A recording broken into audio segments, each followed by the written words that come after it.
Boa tarde, sejam bem-vindos a mais uma reunião da Tertúlia Literária do IFB, Campus Riacho Fundo. Hoje é o terceiro encontro do ciclo de leituras Mitos Clássicos. Daremos continuidade à leitura e estudo da Teogonia e realizaremos aqui a leitura, estudo do texto do Hesíodo, de mesmo nome, ok? Bem, hoje, como a gente já fez uma apresentação mais geral no encontro passado, então hoje a gente vai partir direto para a leitura, vamos dar continuidade. Como todo mundo, acho que todo mundo que está aqui estava na reunião passada, né? Só não tenho certeza se a Giovana, acho que a Giovana ficou até uma parte, não foi, Giovana? Me confirma aí. Porque eu não preciso, digamos, resumir o que a gente fez no encontro passado. Se tiver todo mundo, se todo mundo que estiver aqui, confirmar a presença na reunião passada, confirmar que estava presente, então a gente toca direto para a leitura, para não gastar. Você não conseguiu entrar, né? Tá, então vou fazer um rapidíssimo resumo aqui. Sugiro também que você depois assista a gravação que foi postada lá na sala da tertúlia, ok? Então a gente deu início à leitura da Teogonia de Hesíodo, né? Nós pulamos a primeira parte, que é um hino às musas, e começamos a leitura a partir dos deuses primordiais. Né? Os deuses primordiais, o caos, né? Geia ou Gaia, a depender da tradução, que é a terra, né? Urano, que é o céu, né? Mas na verdade Urano vem depois, né? Na verdade é caos, terra, ou Geia, ou Gaia, e Eros, né? E aí, a partir daí, começa-se então o nascimento, né, dos deuses primordiais, né, dos primeiros deuses, né? Da Terra nasce Urano, né, num processo que não implica um conúbio, né, ou uma associação de natureza sexual.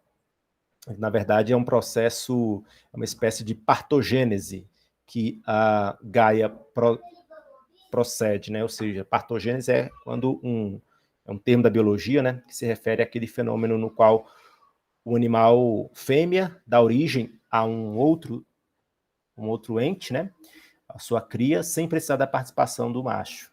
Então, mais ou menos o que acontece, né? E a partir daí, então, se desenvolve a genealogia dos deuses, esses deuses primordiais, que estão muito associados à Terra, e são muito associados a essas forças físicas de formação do cosmos, ok?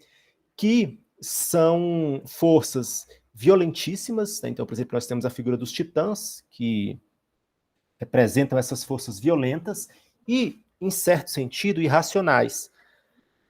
Irracionais, podemos dizer, em que sentido de irracionalidade aqui? No sentido que elas não estão submetidos, eles não se submetem facilmente a nenhum princípio ordenador. Então seria isso, né? Não existe uma razão, razão no sentido da nossa racionalidade humana, né? Mas razão no sentido de um princípio ordenador que permite que o desenvolvimento dessa força, a evolução dessa força, seja a serviço de um telos, né? Ou de um propósito, de um fim, né?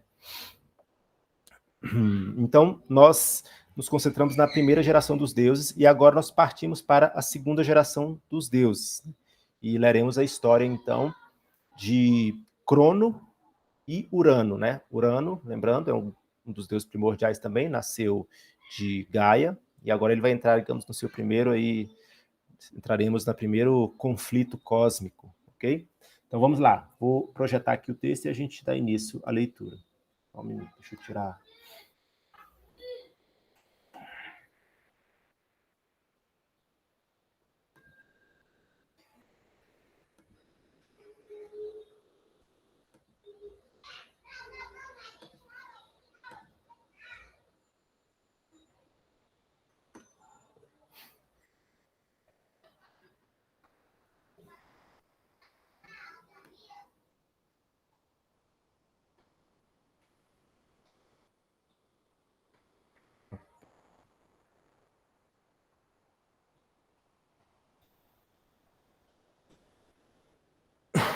Vamos rememorar aqui a organização, né, da leitura, né, como nós realizamos.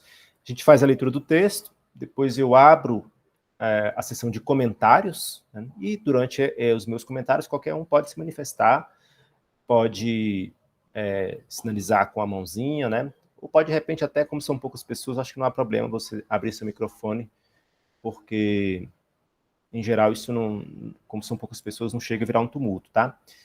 Pode participar no chat também, né? Só que no chat, às vezes, eu não consigo acompanhar. Às vezes eu estou comentando, eu estou olhando para outro lugar, e aí quando eu noto que é um comentário, já passou a ocasião. Então, de preferência, que vocês abram o microfone para fazer o comentário. Mas se não quiser, ou se não puder, tudo bem também, pode fazer os comentários no chat, ok?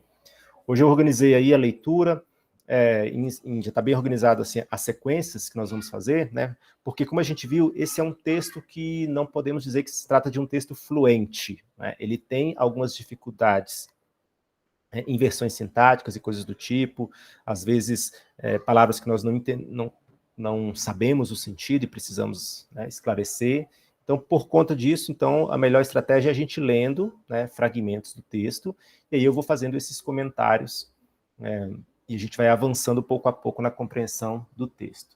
Aí, a Ana vai fazer a leitura, e aí, Ana, é o seguinte, ó, quando chegar assim na última palavra, com esse sublinhado vermelho, aí é porque para interromper a leitura aí, que é quando eu vou dar início aos comentários, tudo bem? Beleza. Tá bom meu áudio? Tá bom, ficou bom. Pode? Pode começar.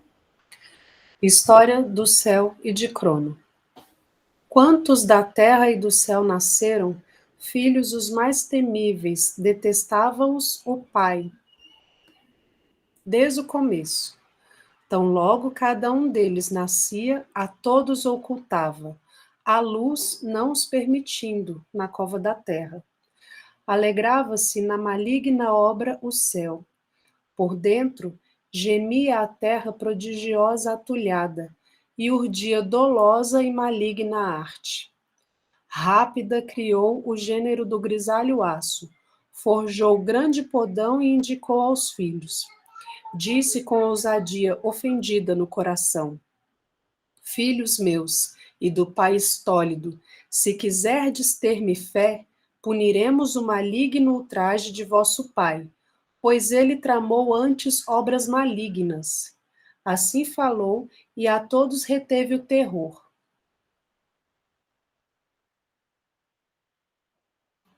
Ninguém vozeou. Ousado, o grande Crono de curvo pensar, devolveu logo as palavras à mãe cuidadosa. Mãe, isto eu prometo e cumprirei a obra, porque nefando não me importa o nosso pai, pois ele tramou antes obras indignas. Ok.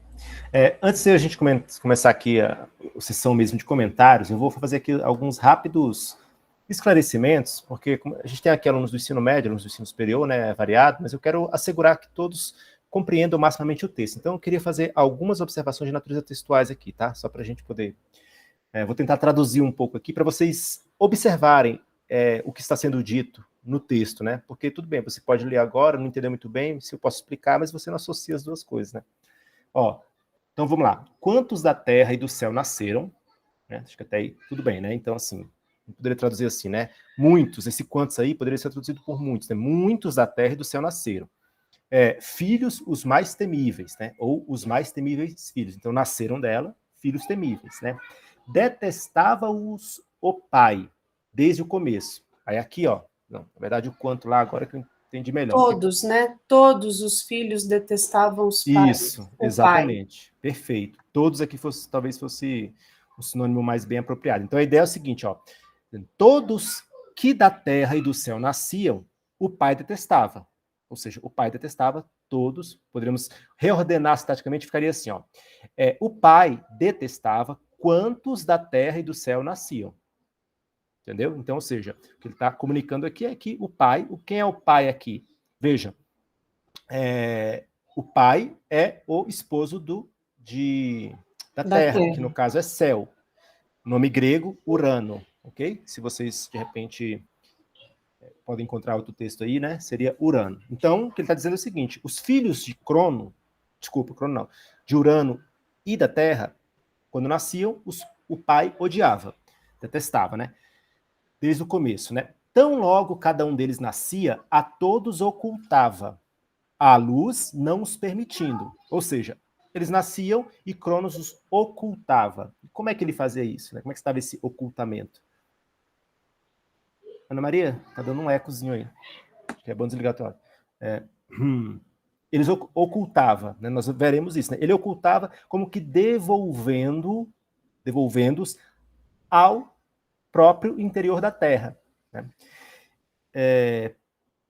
Na cova da Terra. Então a Terra, né, digamos, dá a luz, né, e ele como que reverte o processo, entendeu? Então note, o que há aí? Há a figura do nascimento de um lado, sendo a imersão desses seres a partir da Terra, né? Então de dentro da Terra para fora, e do outro lado a figura do sepultamento, né?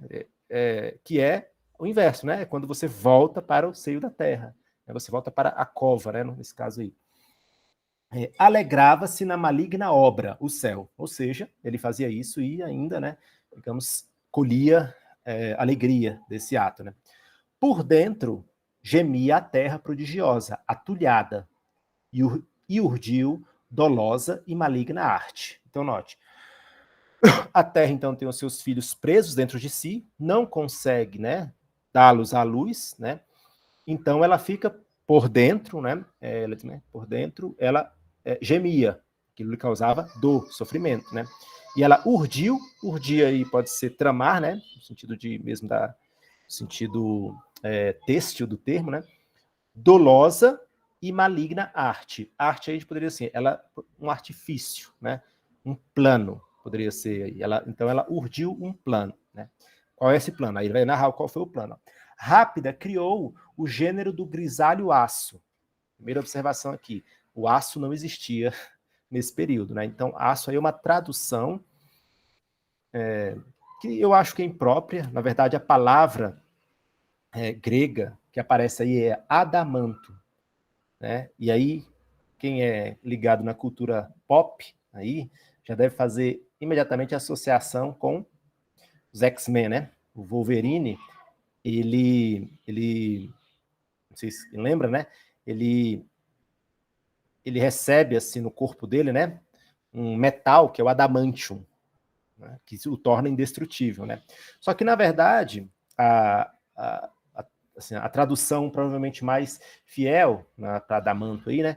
Não seria aço, obviamente, que isso não existia, mas seria pedra, um tipo de pedra lá que era utilizado para a produção de ferramentas, né?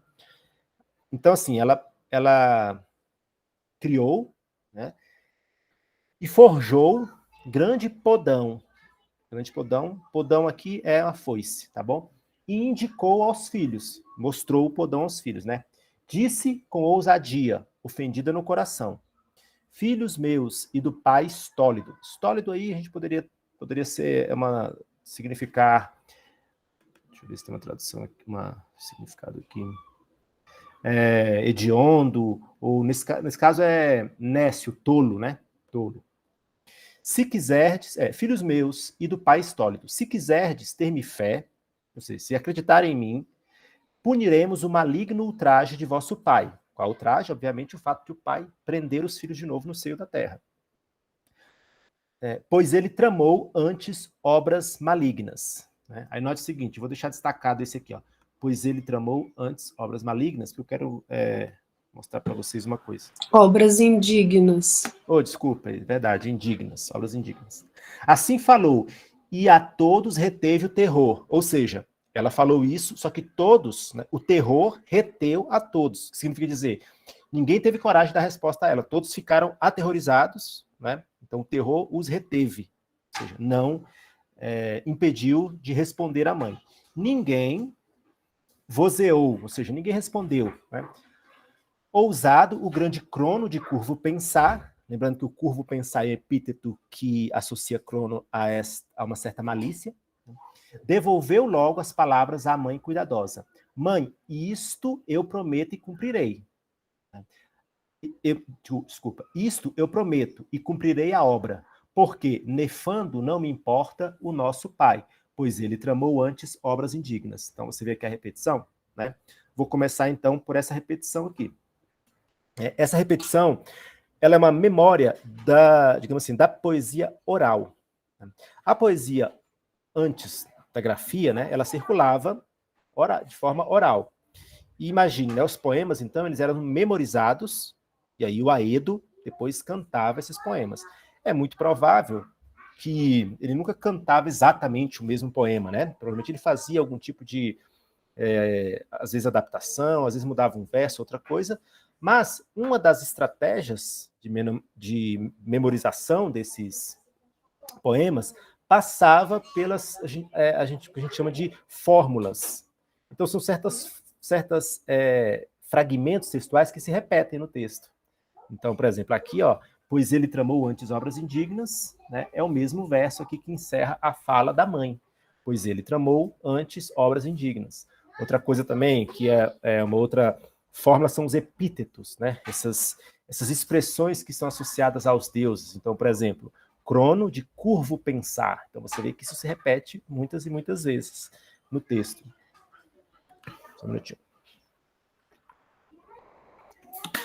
Bem, passemos então agora ao comentário, né, de forma mais geral aqui.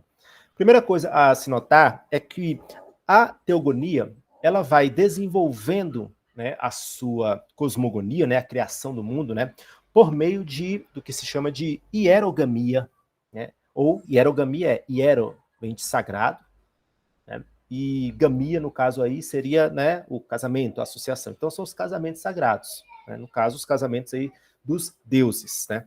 Então, como eu disse, o processo de criação, ele ocorre de duas formas. Ou um único ente, aí, uma única divindade, gera, uma espécie de geração espontânea, né, um outro ser, né, ou então por uma associação, que é essa hierogamia. Isso é muito importante. E aí as hierogamias, esses casamentos sagrados, né, dão então origem a uma linhagem. Nós falaremos disso daqui a pouco. Nós veremos que há uma lógica dessa linhagem, né, que é muito fácil de perceber em certos momentos, quando ele narra a genealogia, né, dos deuses, né? Bem, e aparece aí pela primeira vez, né, associada a esta formação do cosmos, né, o conflito familiar. Né? E o conflito familiar, ele assume, aí na narrativa, né, quer dizer, ele se desenvolve em dois níveis. Né? No primeiro lugar, no nível entre o esposo e a esposa, ou seja, entre a Terra e o céu, né, ou Gaia e Urano. E os comentadores tendem a interpretar este nível do conflito como o conflito entre o masculino e o feminino. E é interessante notar que que os historiadores observam que, mais ou menos por esse período aí, processava-se uma transição nesta região e em muitas outras localidades ali, que era uma transição das sociedades matriarcais, ou matrilineares, daqui a pouco eu falarei um pouco mais sobre isso, né, para sociedades patriarcais. Nas sociedades matriarcais, né, a figura da soberania é associada ao feminino. Então, digamos assim, a rainha é o elemento principal aí do poder. E o rei assume uma função auxiliar muitíssimo associada à fecundidade. E nós veremos que isso mantém relação com outro episódio à frente. Né? Nas sociedades matrilineares, então, a genealogia, por exemplo, ela é feita a partir da mãe e não do pai. Vocês já notaram isso? Vocês, por exemplo, se você olhar lá a genealogia de Jesus, a gente já falou sobre isso, né? A genealogia de Jesus, na Bíblia, você vê que o que vem sendo rastreado na genealogia digamos assim, é a sequência a partir dos pais. Então, a genealogia, ela é expandida a partir dos pais, porque trata-se de uma sociedade patriarcal. Nesse momento, havia uma transição. Nas sociedades matriarcais, a genealogia é traçada a partir das mães. Tanto é assim que há certas partes no poema, aí, que, claro, aí talvez a gente não observe isso nas traduções, né? Isso aqui é uma um comentário que se faz considerando o texto original em grego, né? Que a genealogia, ela é narrada sempre com a mãe em primeiro lugar. Então ele fala, por exemplo, aí mesmo, olha só, ele diz assim, quantos da terra e do céu nascerem, notem que a terra, que é a figura feminina, precede a masculina. Então, em vários momentos, você percebe claramente, de fato, mesmo nessas traduções, deu para perceber em alguns fragmentos. A genealogia ela é traçada desde digamos assim, o tronco, ou o galho, né, materno. Ok? E aí, então, esse é o primeiro nível do conflito. O segundo nível do conflito é o conflito entre pai e filho, que nesse caso aí, assume-se também aí, quer dizer, ele está associado ao conflito, digamos, da autoridade do presente versus a autoridade do futuro, né? A ideia daquele que herda a autoridade. Outra coisa interessante também, para se citar desde já, que vai ser útil para em outros momentos. Peraí,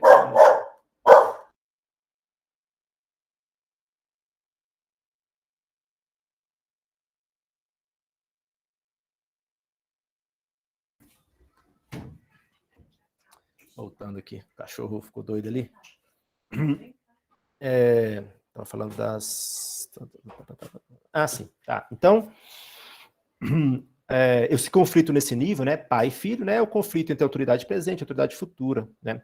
Mas é importante observar também, isso é outro indício de que esse texto ele guarda a memória dos tempos em que a organização social desse povo era matriarcal. Porque nas sociedades matriarcais, né, a linha sucessória ela privilegia o caçula, o irmão mais novo. Por quê? Porque o caçula seria aquele que, digamos assim, tem a maior potência de fertilidade. É aquele que tem menos, é o mais novo, é o que tem mais tempo, né, para procriar, coisas do tipo, né? Ao passo que a gente observa que nas sociedades patriarcais, a linha sucessória é do mais velho. Então, significa dizer, por exemplo, a herança na sociedade matriarcal fica para o caçula. A herança na sociedade patriarcal fica para o que é mais velho, né, o primogênito. Né? Vejam, por exemplo, lá nos textos bíblicos, né, quem já leu o Antigo Testamento, há toda esta apelo, né, ao primogênito. Né? Por exemplo, aquele famoso episódio em que Jacó e Abraão, Isaac, Jacó, quem é o irmão do Jacó? Eu esqueci o nome do irmão do Jacó. Alguém me ajuda aí? Alguém lembra? Esaú? Esaú, muito bem, exatamente. Aquele episódio em que Isaac e, meu Deus do céu, Jacó e Esaú disputam a bênção de Isaac pela primogenitura. E aí, Jacó não era o primogênito era Esaú, então ele tinha o direito à primogenitura, que, entre outras coisas, o favorecia na herança. E, no entanto, ele vende o seu direito de primogenitura a Jacó por uma... Não, Caim e Abel eram irmãos, mas o que entra no episódio de Caim e Abel não é o direito à primogenitura. É outra coisa, né? Caim e Abel, na verdade, ali é uma outra... A disputa é de outra natureza, não é de primogenitura. Esse episódio da primogenitura, do direito à primogenitura, ou seja, do direito de ser reconhecido como primogênito, de receber a bênção do primogênito, e com essa bênção receber, entre outras coisas, né, o mando e a autoridade no clã, de um lado, e de outro lado, a herança, né, isso cabia a Esaú, só que Esaú vendeu, né, a Jacó em troca de uma sopa de lentilha. Então, assim, né, isso mostra aí as diferenças dessas sociedades, né. Agora, outra coisa interessante também de notar aí, nesse episódio, é o seguinte, né? É que Urano, assim como Crono, depois no episódio seguinte, né? Que são os deuses masculinos, né? Notem que eles assumem nessa relação com as suas contrapartes femininas, né? Um ímpeto de dominar a geração, de dominar a procriação, né? Mas, obviamente, como não são eles que procriam, não são eles que geram, guardam em si o rebento, fazem desenvolver esse rebento até dar à luz, então eles só podem fazer isso por um gesto de violência e de supressão dessas criaturas. Então, note que a única forma dele controlar, digamos assim, né, a procriação é por um gesto de violência, fazendo uma espécie de processo inverso ao processo do nascimento, né, como eu já observei, né. Então, se o nascimento aí é sair de dentro da Terra e vir à luz, né, o que Urano faz, né, é o processo inverso, ele pega da luz, né, e coloca de novo dentro da Terra. Então, acho que é muito difícil a gente não evocar aí a figura do sepultamento, né, a figura da morte. Só que, obviamente, né, como se trata de deuses aí, de imortais, né, então eles não morrem, né, eles ficam presos, bloqueados, né. O Vernon, por exemplo, no seu texto até ele tem uma interpretação um pouco diferente, né, que na interpretação dele, né, não é nem que os deuses, desculpa, não é que Urano faz esse sepultamento, né, na verdade é porque ele nunca sai de cima, né, ele está sempre em cima da Terra. E é por isso que esses deuses não conseguem sair. Então não é nem que eles saem e voltam. Eles estão bloqueados, eles não conseguem vir à luz, né? Se a gente bem olhar, o texto ele meio que abre essa possibilidade mesmo de interpretação. Ele é um pouco ambíguo, né? Porque ele diz assim, ó, tão logo cada um deles nascia, a todos ocultava, a luz não os permitindo, né? Então se eles não chegaram nem à luz, então de alguma forma eles estão bloqueados. E é claro, a gente está lendo uma tradução, né? Aí lê o texto grego mesmo, arcaico, aí provavelmente é daí que advém essas interpretações distintas, né? Então é essa também, essa interpretação de que, na verdade, o que havia é o seguinte, né? E a gente verá depois também que há esse tema também da separação do céu e da terra, né? Então a ideia é, a terra está aqui, o céu está sobre ela, né? E sobre ela, isso significa que ele não deixa ela colocar para fora o que está dentro dela. Né? Ele não deixa frutificar o rebento, né? A semente que está dentro dela. Né? Bem, outra coisa também que alguns comentaristas observam, né, como que em Hesíodo já vai se conformando uma ideia que depois vai, inclusive, se desenvolver de forma muito mais forte no mito de Prometeu, e principalmente quando esse mito aparece em outro trabalho de Hesíodo, que é O Trabalho e os Dias, né, o nome de uma outra obra, né, que é a associação entre o feminino, né, e uma certa astúcia ardilosa. Né? Note, terra, que aí é o feminino, ela participa desse ardil, né, desse plano ardiloso, para poder atacar o céu, e depois ela também tem uma participação, né, no plano de Reia, quando Reia consegue, né, na verdade, enganar Crono, que é o segundo soberano aí. Alguma dúvida, algum comentário, antes da gente avançar a leitura? Professor, essa coisa das, tipo, trama ardilosa das mulheres aparecia muito nos contos de fadas também, né? Tipo, sempre que a mulher é uma vilã, e aí, tipo, as motivações dela eram diferentes, mas a forma como ela queria chegar naquilo era diferente também, porque, tipo, parecia que os homens eram mais brutos e agressivos, e ao mesmo tempo eles eram mais poderosos, mas as mulheres iam meio que por baixo do pano, e aí iam lá e conseguiam o que elas queriam, de uma forma meio, sei lá, tipo, com inveja e essas coisas. E aí ela tramava um plano, assim, ardiloso e depois conseguia o que ela queria. Era meio diferente, assim. Sim, eu acho que você está parcialmente correta. Eu acho que, de fato, há essa associação. Só que, se você considerar, digamos assim, eu acho que você considerar outros contos, você vai ver que, na verdade, o ardil, ele está associado indiretamente à mulher e diretamente à parte mais frágil de uma relação de poder.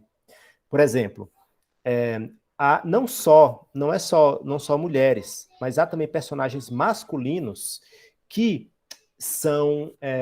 que estão associados ao ardil. Por exemplo, muitíssimas vezes, o personagem que é o caçula, então é o mais frágil ali, ele consegue uma superação das dificuldades, ele consegue não só uma superação, mas consegue, às vezes, ascender, inclusive socialmente, muitas vezes, por meio de ardis. Então, por exemplo, o pequeno polegar, é um exemplo disso, né? Ele é o menor dos seus irmãos, e não é o menor só no pequeno polegar, ele é pequeno do tamanho de um polegar, por isso que ele é chamado de pequeno polegar, né? Mas ele consegue ali conquistar inúmeras coisas e vencer, inclusive, dragões gigantes e coisas do tipo, por meio do ardil. Então, o que acontece? A gente pode pensar assim, de fato, o Jafar do Aladim também, né? Exato. De fato, o que acontece é que as figuras, digamos assim, que estão em uma desvantagem de poder,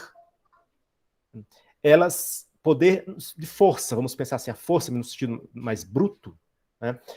Elas só conseguem vencer por um tipo de algum ardil. Por exemplo, na própria mitologia grega isso também é verdadeiro. Pensemos na figura de Ulisses, por exemplo. Ulisses e Polifemo é um dos episódios da Odisseia. Polifemo é um ciclope, mas é um ciclope de outra geração, não desses aí, né? Ciclope, lembrando aí, é aquela figura gigantesca que tem apenas um olho, né? E Ulisses enfrenta um ciclope. O ciclope é muito mais poderoso do que Ulisses, em termos da sua força. Então, para poder vencer o ciclope, Ulisses precisa servir de um ardil, precisa servir de um plano malicioso, entendeu? Este tema do plano malicioso, inclusive, ele vai reaparecer aqui, inclusive, na teogonia. Ele aparece, por exemplo, no mito de Prometeu, a gente verá, né? Então, o que a gente pode pensar, talvez, é que, sim, as mulheres aparecem associadas, mas, nesse caso, a associação ela não é tão direta com a mulher, com o feminino, mas ela tem mais a ver, assim, com aquele que está em desvantagem na relação de poder. O que lhe resta? O que resta a quem está em desvantagem em uma relação de poder baseada na força, se não o ardil, né? Por isso, assim, eu falei, né, que os comentaristas veem, né, eles veem esse conflito do masculino e do feminino, né? Eu não sei exatamente, assim, eu não chego a endossar 100% essa visão, né? Eu acho que há, digamos assim, sugestões, mas eu também acho que há outras coisas que, quando levado em consideração, talvez enfraqueçam um pouco esta visão, digamos assim, de que Hesíodo associa de forma muito direta ao feminino. Pelo menos aqui na Teogonia. Mas quando chega, de fato, lá no Trabalhos e Dias, isso de fato aparece de forma mais forte mesmo, e até mais explícita, essa associação entre o feminino e o ardil, sabe? Essa astúcia, que é uma astúcia muito perigosa. Esclareci? Eu acho que é tipo, porque geralmente as mulheres são biologicamente mais fracas, né, nas relações. Então acho que é meio que, se for levar em consideração isso do lado mais fraco de uma relação baseada na força, então acho que vem meio que naturalmente isso, né, então.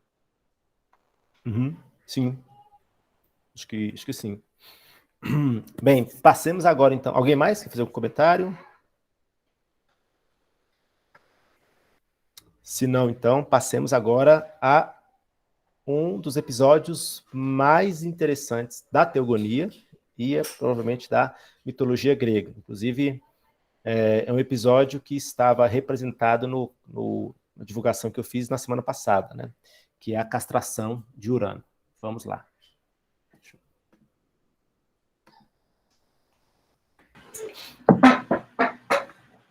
Assim falou. Exultou nas entranhas terra prodigiosa, colocou oculto em tocaia, pôs-lhe nas mãos a foice dentada e inculcou-lhe todo o ardil. Veio com a noite o grande céu, ao redor da terra, desejando amor, sobrepairou e estendeu-se a tudo. Da tocaia, o filho alcançou com a mão esquerda. Com a destra, pegou a prodigiosa foice longa e dentada. E do pai, o pênis ceifou com ímpeto e lançou-o a esmo para trás. Mas nada inerte escapou da mão. Quantos salpicos respingaram sanguíneos, a todos recebeu-os a terra. Com o girar do ano, gerou as eríneas duras, os grandes gigantes rútilos nas armas, com longas lanças nas mãos, e ninfas, chamadas freixos, sobre a terra infinita.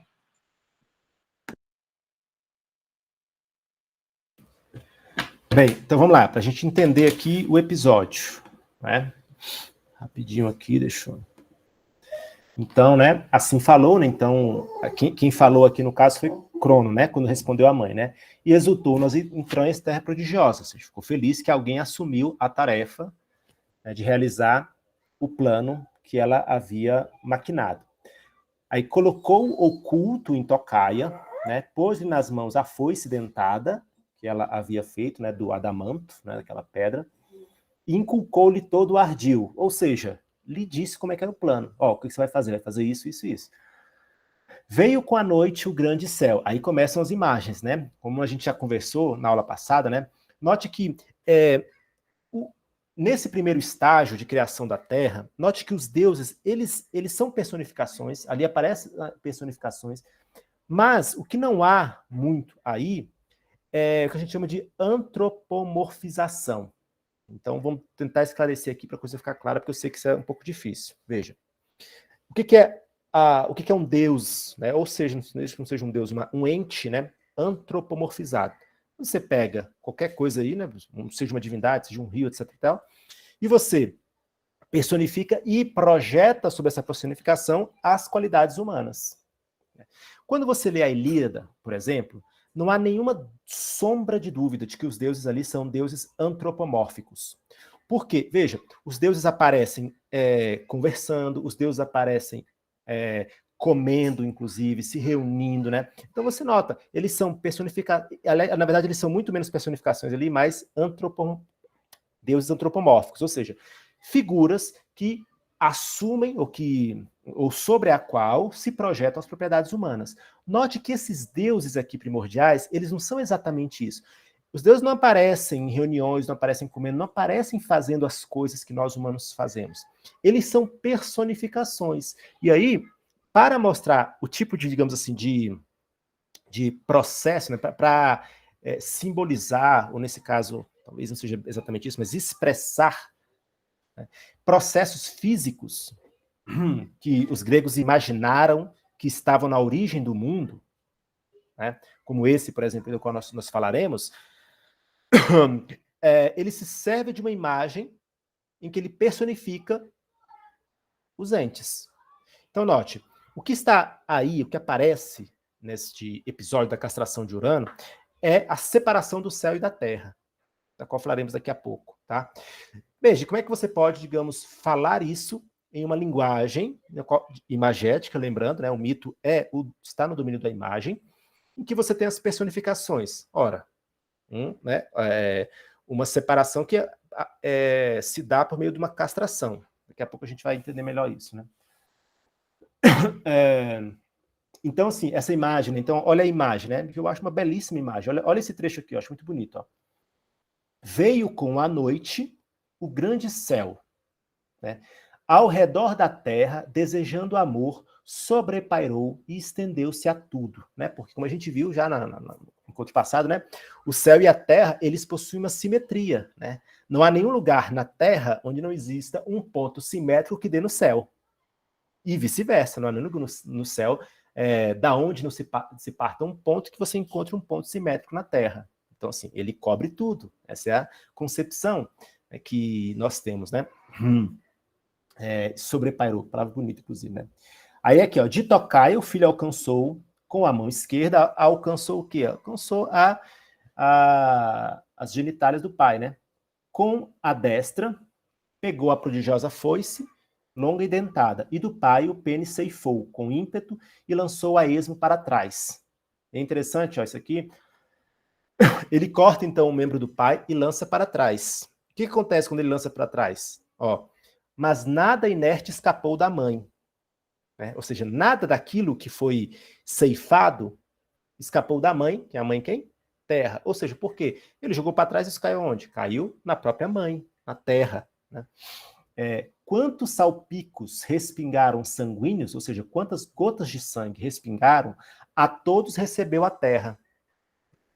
Com o girar do ano, gerou as erinhas duras, das quais falaremos já.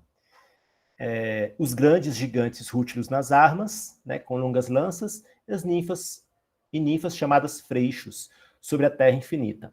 Então, note, o que acontece aqui, né? Depois da castração, a terra recebe né, o que foi lançado para trás, né? E aí recebe o sangue, né, e ela é fecundada pelo sangue. Olha que coisa interessante, né? Veremos, então, agora, o que esse sangue gera, né, a partir dessa fecundação. Todo mundo entendeu o texto até agora, né? Aqui, tranquilo, né? Eu não vou falar dos gigantes e das ninfas, que são personagens menores, depois a gente pode retomar eles, o que eu vou me concentrar aqui em falar agora da castração, e depois eu quero falar sobre as eríneas também, porque elas são importantíssimas aqui. Antes, entretanto, eu gostaria de fazer uma nota histórica, né? O Robert Graves, ele levanta a possibilidade, né, de que não haveria propriamente uma metáfora aí, né? Que a castração, na verdade, ela era um hábito de guerreiros vitoriosos que tinha sua origem na África Oriental e que levaram, né, digamos, esse hábito. Pessoal, só um minutinho aqui, tocando aqui o coisa aqui em casa, espera aí, só um minutinho.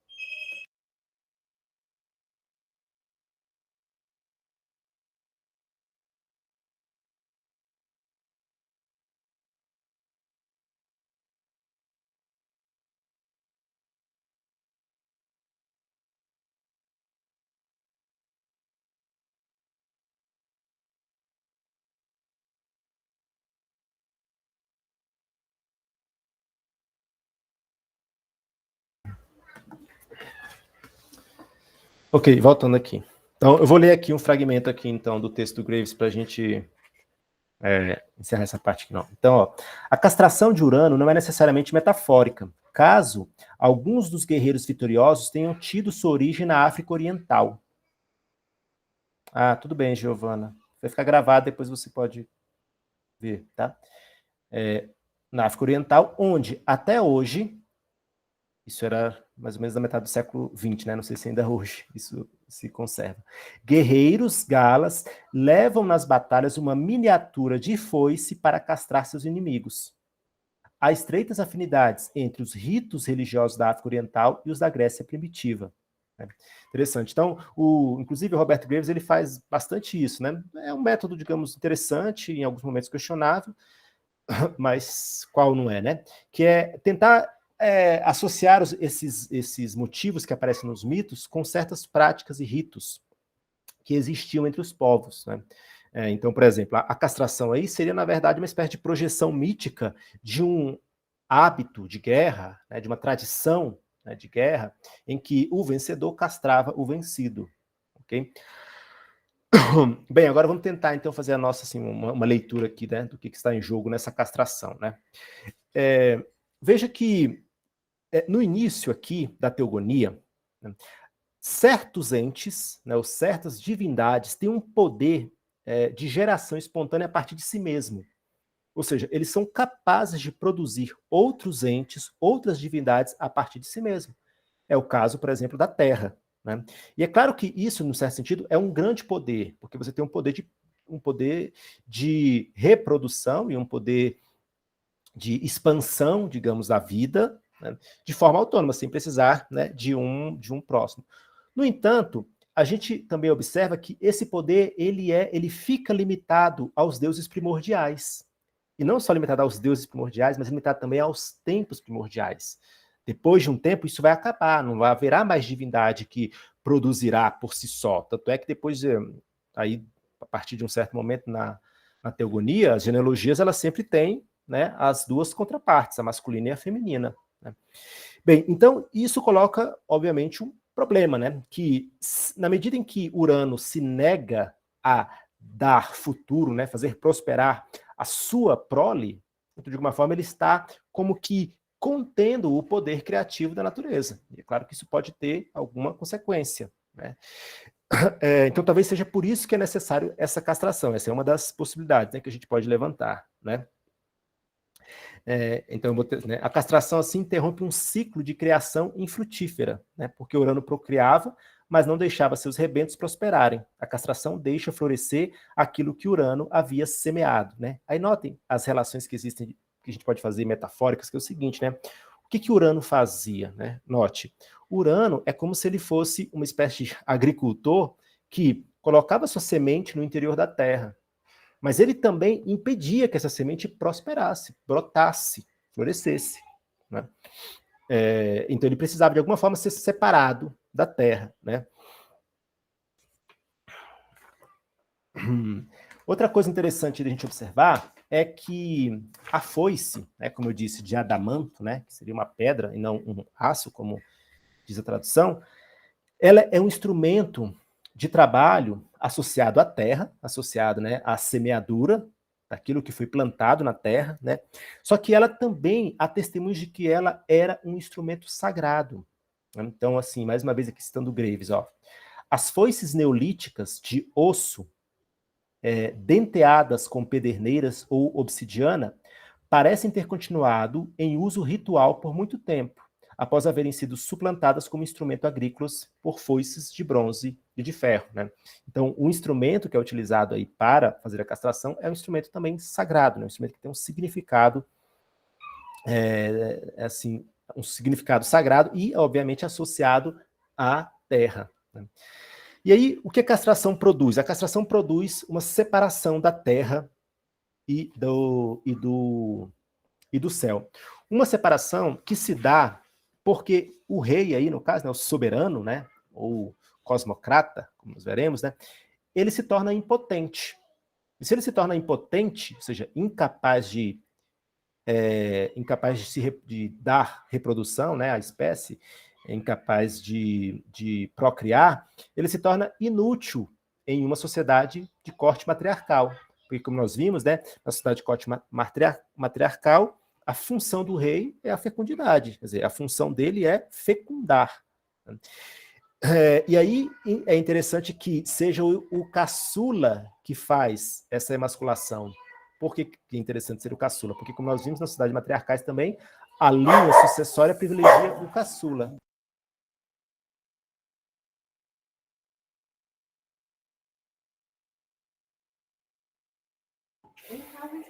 Nossa, hoje aqui tá tumultuado, foi mal aí, gente.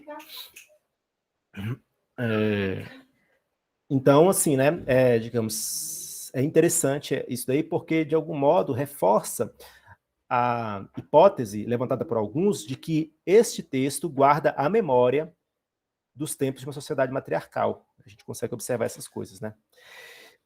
O interessante também observar, e isso é levantado também por vários estudiosos, né, de que é possível você rastrear vários, assim, temas da mitologia grega, né, para mitologias anteriores à mitologia grega, né? A mitologia hitita, a mitologia cananeia. Então, por exemplo, o tema da separação do céu e da terra, ele aparece em várias mitologias antigas, não só na grega. Então, inclusive, admite-se a hipótese que, na verdade, isso aí seja uma espécie de adaptação, uma reelaboração, né, de um mito que já existia, né, que é o mito que existe em outras civilizações, que toma por tema a separação do céu e da terra, né? Então, por exemplo, vou dar alguns exemplos aqui que eu coletei, ó. No mito sumério, o deus An, que é o céu, e Ki, que é a terra, estão ligados após o seu hierogamos, né, após o seu casamento sagrado, né, estavam profundamente unidos, né? Mas seu filho Enlil, que é o deus da atmosfera, olha que coisa interessante, separa os seus pais e se interpõe entre ambos. Então, note, reforçando aquela ideia que eu estou tentando, né, desenvolver, de que, embora essas divindades sejam personificações, elas não são personificações antropomorfizadas, porque você nota claramente qual é o sentido físico deste episódio. Ora, terra, céu, os dois estão aqui, e aí um está sobre o outro. Aí qual é o Deus que os separa? A atmosfera, e fica entre eles, né? Na mitologia egípcia também, né, há o deus céu, que é Nut, né, que estava estreitamente abraçado com Geb, que é a deusa terra, né, mas Shu, que também é o deus da atmosfera, né, infiltra-se entre ambos e os separa. Então, o mesmo tema, né? Então, o que se observa aí, né, o que os estudiosos observam é que há aí uma adaptação desse mesmo motivo. Ou seja, né, o que a castração ela é a separação entre o céu e a terra. Só que aí, veja que quando acontece a separação, não é uma, digamos assim, não é uma entidade do ar, né, ou da atmosfera que se interpõe, né? Mas aí é a liberação dos titãs, a liberação das sementes, né, que haviam sido plantadas no interior da Terra e que não poderiam germinar, não poderiam prosperar. No caso aí, são essas forças titânicas. Então, elas emergem, né, quando há essa separação, né? E aí outra coisa interessante também que é observada é que depois de ser castrado, o Urano ele entra na ociosidade, né, que um historiador da religião, o Mircea Eliade, observa que essa é uma tendência muito observada em deuses criadores, né? Aí isso me lembra, inclusive, uma coisa interessante. Não sei se vocês sabem, mas durante o Renascimento se desenvolveu uma concepção religiosa, cristã, né, chamada de deísmo. Qual era a ideia do deísmo, né? Nós temos aí, conhecemos bem o teísmo, né? O teísmo é a crença em Deus, mas é a crença num Deus pessoal, um Deus criador, né, e mantenedor do cosmos. Mantenedor quer dizer o seguinte, é um Deus que está em permanente ação e que dele depende a própria manutenção da ordem cósmica, né? No Renascimento, então, se desenvolveu uma concepção deísta que dizia o seguinte, mais ou menos, né? Claro, né? Resumindo bem aqui as coisas. Olha, tudo bem, existe um Deus pessoal, e esse Deus criou os céus e a terra. Só que, depois da criação, ele entrou em ociosidade. Ou seja, quer dizer o seguinte, ele só criou a terra, definiu as leis que sustentam a terra, e pronto, a terra agora é uma espécie de ente autônomo que pode existir, né, e que não está mais, digamos assim, sob a jurisdição desse Deus, né? Esse Deus se retirou. Pode falar, Ana. Deus pessoal em que sentido? Pessoal, no sentido de que ele é uma pessoa, de que ele reúne as qualidades de uma pessoa. Ele tem, por exemplo, uma mente, ele tem uma É uma entidade mesmo. É uma entidade, digamos, personalizada. Porque, veja, você tem certas religiões em que a ideia da divindade não é uma ideia personalista. No budismo, por exemplo, sabe?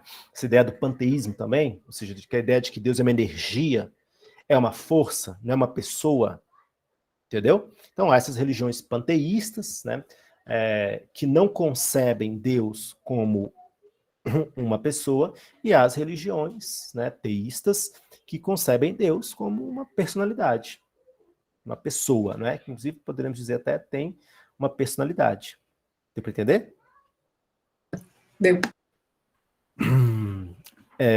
Então, bem, interessante, né? Porque, na verdade, você vai ver que esses deuses mesmo primordiais, isso acontecer com eles vão entrar em ociosidade. Ou seja, no sentido de que depois, quando você acompanha a mitologia, o desenvolvimento da mitologia, eles são referidos como assim, uma memória de um ente ali, né, dos primórdios, mas que não atuam mais, não participam da grande trama cósmica.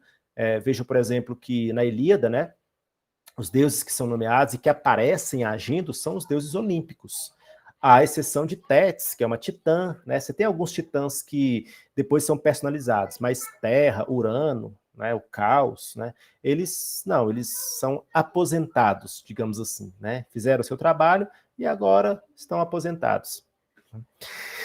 E aí, com a castração de Urano, gente, a gente inicia uma espécie de novo estágio da ordem cósmica. Porque, veja, a gente pode pensar que a ordem cósmica, ela foi partindo assim, ela partiu do choque de forças violentas e irracionais, no início dessa criação, né? E agora ela vai evoluindo e aponta para uma ordem regida por princípios cósmicos de ordem e justiça.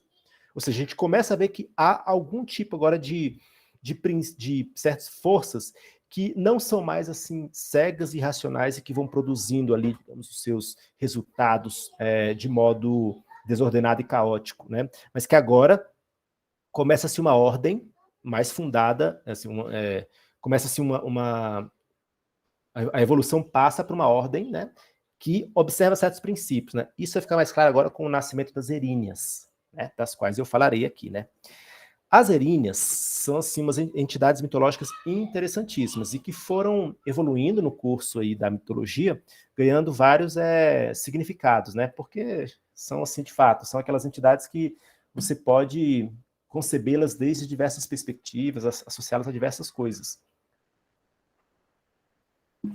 Até porque muito pouco se fala delas. E é sempre, do ponto de vista eu diria assim, nós temos a fabulação ficcional, né, como você produz, né, e temos a fabulação interpretativa, né, que é quando você faz as suas fabulações para interpretar alguma coisa. E do ponto de vista da fabulação interpretativa, é sempre muito vantajoso quando você tem poucas informações sobre algum personagem, porque aí você pode, sim, a partir de poucas informações, elaborar teorias muito, digamos assim, variadas, né? É o que a gente vai ver com as eríneas. Ó, o que sabemos dela aí, né? Que elas nasceram do sangue de Urano. Mas do sangue, veja bem, que foi derramado por meio de um crime. Né? Porque o que Crono fez é um crime, né? É um gesto de violência contra o seu pai. Né? E aí vamos lá, né? A palavra erínea, ela provavelmente, tá, está ligada a uma palavra grega que significa perseguir com furor. Né? Aí aqui uma rápida notinha sobre a etimologia das palavras, né?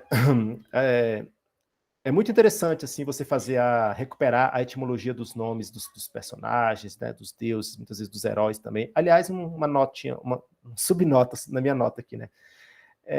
Hesíodo, inclusive, é um personagem que a gente tem algumas relações sobre ele, mas a gente não sabe exatamente se ele de fato existiu. Ele provavelmente existiu. E uma das coisas que faz a gente desconfiar é o seu nome. Hesíodo significa aquele que lança cantos. E aí você pensa, né? O sujeito era um poeta, né? Cantos aí no sentido mesmo da poesia, né? O sujeito tem um nome desse, ou ele era um predestinado, ou esse não era o nome dele, né? Talvez isso seja um epíteto, né? Que a gente chama de nome artístico, né? Ou então ele não existiu e depois foi que alguém, digamos assim, essa narrativa foi produzida por alguém que depois recebeu essa autoria, que não era, inclusive, incomum, não, tá? Na antiguidade. Note que na antiguidade não existia a preocupação que há hoje associada à autoria. As pessoas não ficavam reivindicando a autoria das coisas. E esse tipo de poesia, inclusive, não era uma poesia autoral, né? Era uma poesia, inclusive, muito associada à conservação da memória. Então, por isso, na verdade, ela era muito vinculada à tarefa de conservar uma memória, e não de produzir alguma coisa, né? De criar, né? Embora Hesíodo tenha criado, né? A gente também sabe disso, né? Ele não simplesmente registrou alguma coisa que estava na memória coletiva, mas ele também, a partir disso, ele também criou. Há deuses aí que só aparecem em Hesíodo. Entendeu? Bem, então, assim, voltando então, né, a nota agora, que é sobre as etimologias. Há muita dificuldade, muitas vezes, em recuperar a etimologia de certas palavras, sabe? Então, elas sempre são muito tortuosas e muito imprecisas, né? Porque ele está falando aqui, como eu falei, do grego arcaico. O grego arcaico, então é muito difícil você recuperar.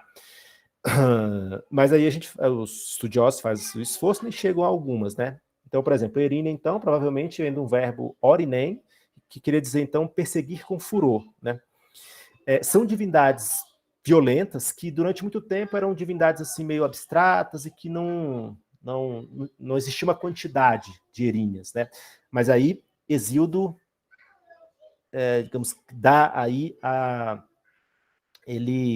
isso não aparece aqui, aparece em outro momento, né? Mas ele nomeia 3 eríneas. E aí essas 3 eríneas, então, entram para história aí, para a posteridade, como, né, as 3, de fato, personagens que totalizam o que as eríneas querem significar. Quais sejam elas, né? A primeira é a Aleto, que significa a que não para, ou a implacável. A segunda é Tisífone, que é a que avalia o homicida, a vingadora do crime. E a terceira é a Megera. Essa palavra nós conhecemos, né? Que é a que tem aversão por. Note uma coisa, olha que associação interessante, né? Eu diria que a ordem correta aí, né, seria, né, na verdade, a seguinte, né? Tisífone é aquela, então, que avalia o crime, que julga o crime, né? Uma vez que o crime é julgado, digamos assim, que a gente tem certeza do crime, né? Aí nós temos a megera, que é aquela que, digamos, desperta aversão por aquilo ali. E depois da megera vem a leto, que é a que persegue, a implacável, que vai realizar a justiça. Então notem que, olha só, do sangue de Urano, que foi vítima de um crime, nascem entidades, né, divindades, que serão responsáveis por assegurar a vingança daquele crime. Claro, e não só mais daquele crime, porque elas passam a ser forças, né, cósmicas. E aqui, aí volta naquele ponto que eu falei, né, que a gente começa a perceber aqui que há uma transição aí da criação do cosmos.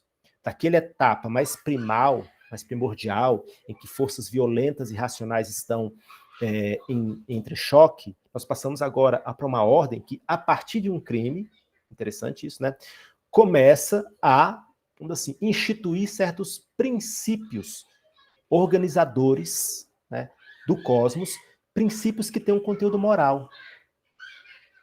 Interessante, né? Então é uma espécie de associação agora entre essas forças físicas, né, de cosmoformação com certos princípios morais, né? Inicialmente, pode falar. Alex, mas foi um crime em legítima defesa, né? Muito bem, exato. Só que as eríneas são entidades que vingam o crime independentemente das razões. Isso é interessante. Vou falar sobre isso. Elas vingam o crime, seja ele intencional ou não. Aliás, nós temos tragédias que são desenvolvidas a partir dessa premissa. Por exemplo, Édipo Rei.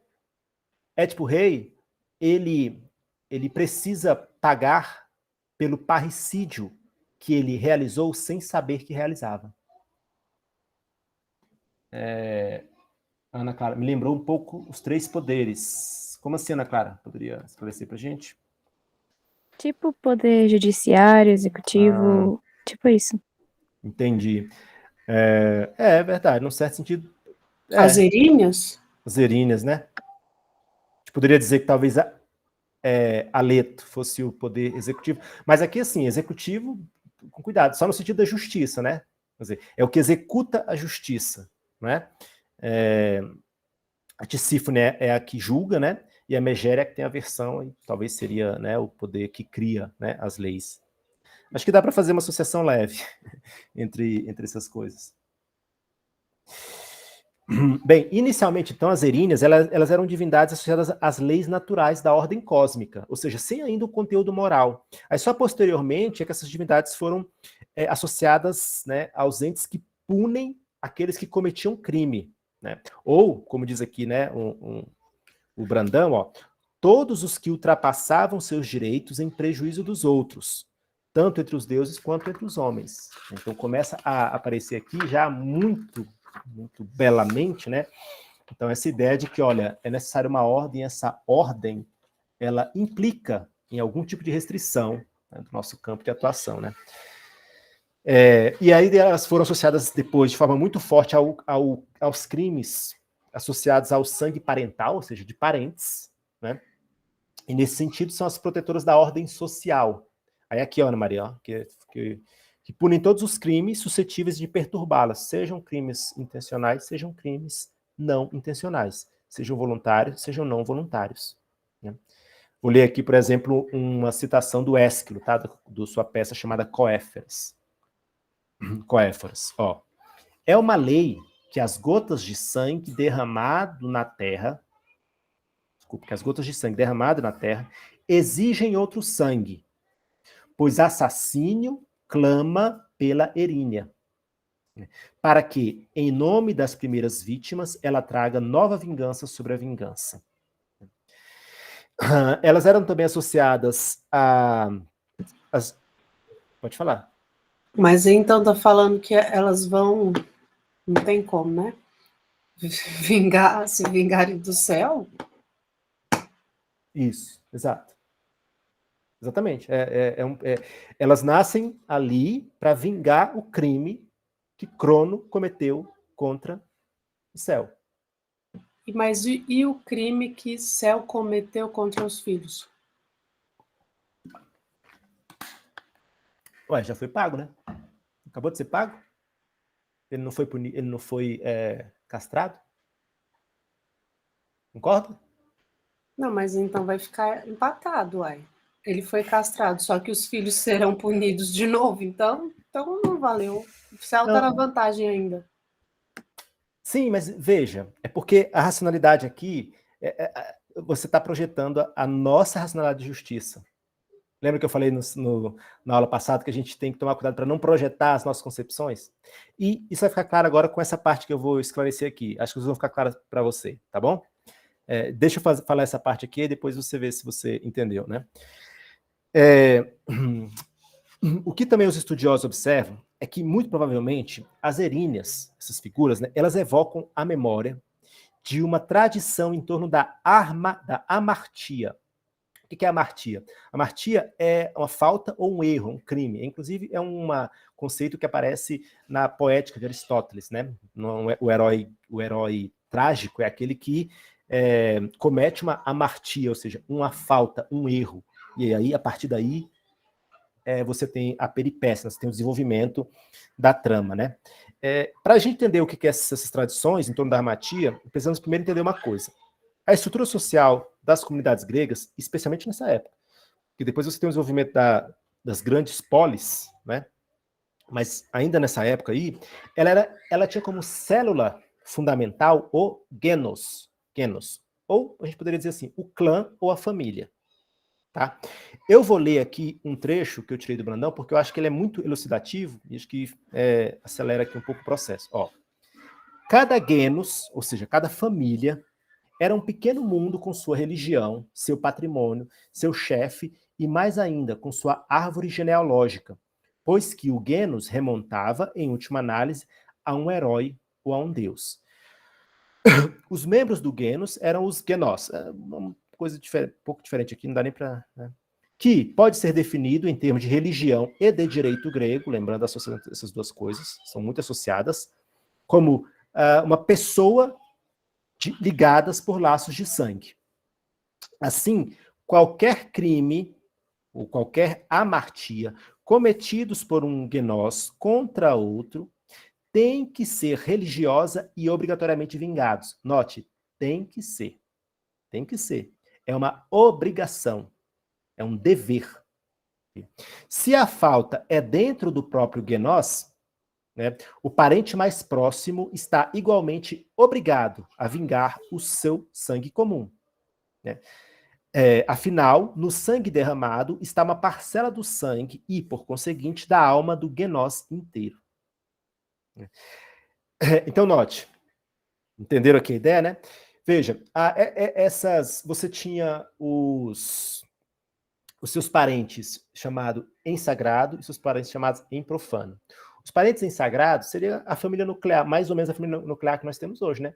Pai, a mãe, os filhos, a esposa. São aqueles mais próximos. Né? Esses eram em sagrado. E tinham em profano, que eram os primos, né? Os outros, né? Mais distantes. Se alguém cometesse um crime contra um parente próximo, em sagrado, o parente mais próximo era obrigado, ele tinha a obrigação, veja, não é que ele tinha o direito, ele tinha a obrigação de vingar este parente que foi assassinado. Se fosse um parente, como a gente chama de segundo grau, né, ou improfano, aí isso ficava para as eríneas. As eríneas é que puniriam. Então, seria uma justiça realizada pelos deuses, né? E aí o que acontece? O Brandão diz isso. Por causa dessa tradição, às vezes, um clã inteiro morria. Entrava-se, já viu a expressão ciclo de violência, né? Você entrava num tipo de ciclo de violência em que o clã inteiro morria, porque era assim, alguém matou um parente meu, então eu vou lá e mato o parente do cara. Só que agora o cara lá tá obrigado a matar alguém do meu para poder vingar. Aí ele matava. Quando ele matava, então você ia e todo um clã morria, era exterminado por conta dessa tradição. Pode falar, Ana Clara. Então, nesse caso, é o primeiro crime e as Iríneas é que são as parentes obrigadas a matar, ao invés de ser a justiça dos deuses, né? Porque eles já são. Então, tipo, elas fazem parte da família também, porque elas vieram do sangue dele? Não. Tô dizendo o seguinte, né? Se fosse um parente em sagrado, ou seja, o seu parente de primeiro grau, né, mais ou menos, né? Então, você, ou o parente mais próximo, era obrigado a vingar. Agora, se, por exemplo, o sujeito lá matasse um primo meu, e esse primo não tem lá, né? Não tem nenhum, digamos assim, não tem um parente mais próximo, né? Então, eu não era obrigado a me vingar dele. Aí, essa vingança ficava para as Eríneas. Ou seja, era como assim, ó, no fundo, deixa aí que a justiça divina dá conta. Entendeu? Entendi.